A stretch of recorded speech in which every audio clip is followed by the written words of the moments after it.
भिवानी के waste college में one nation one election को लेकर सेमिनार का आयोजन किया गया। इस अवसर पर एडवोकेट विजय पाल सिंह मुख्य वक्ता थे। उन्होंने बताया कि देश को आर्थिक उन्नति के लिए वन नेशन वन इलेक्शन का एजेंडा बेहद ज़रूरी है और चाहिए कि इसे तत्काल लागू करवाया जाए ताकि देश को आर्थिक रूप से सुदृढ़ बनवाया जाए। एडवोकेट विजय पाल सिंह ने कहा कि वन नेशन वन इलेक्शन का मतलब है कि लोकसभा और विधानसभा के चुनाव एक साथ हों ताकि चुनाव पर होने वाले खर्च को बचाया जा सके।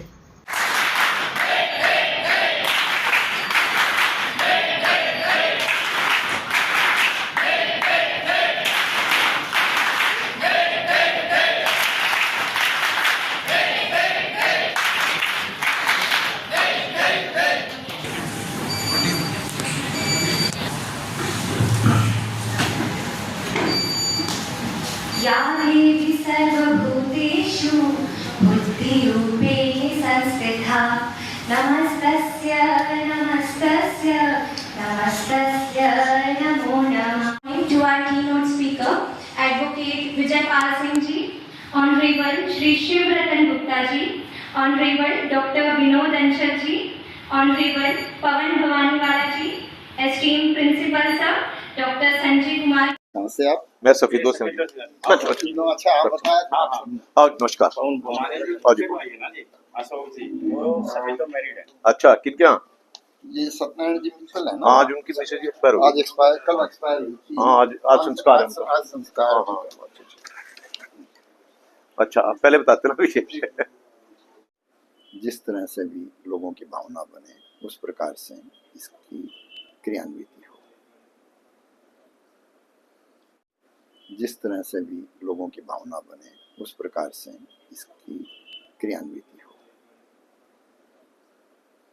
इसके इस प्रांगण में एक सेमिनार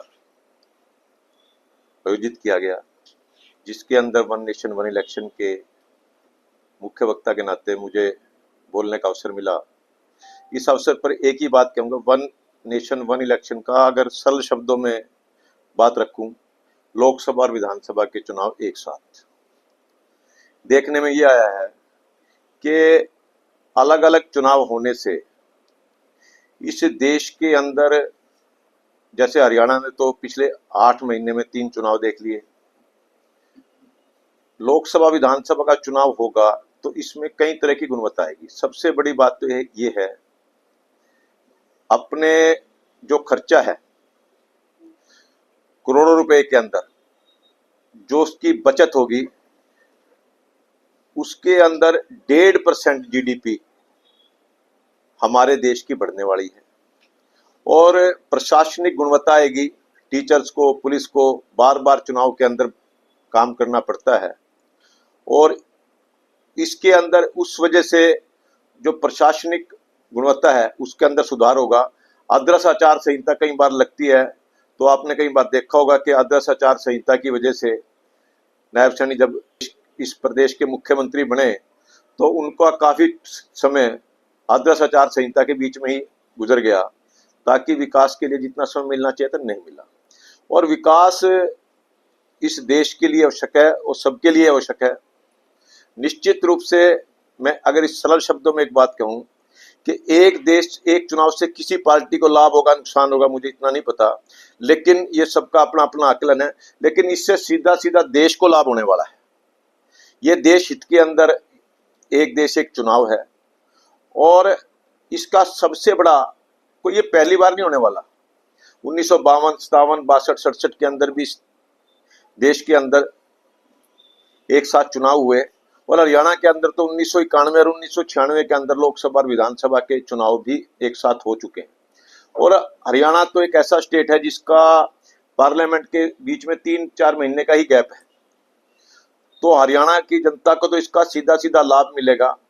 एक वोटर लिस्ट होगी और इससे निश्चित रूप से बहुत बड़ा लाभ इस देश की जनता का आर्थिक स्थिति से, गुणवत्ता, प्रशासनिक गुणवत्ता की दृष्टि से होने वाला है।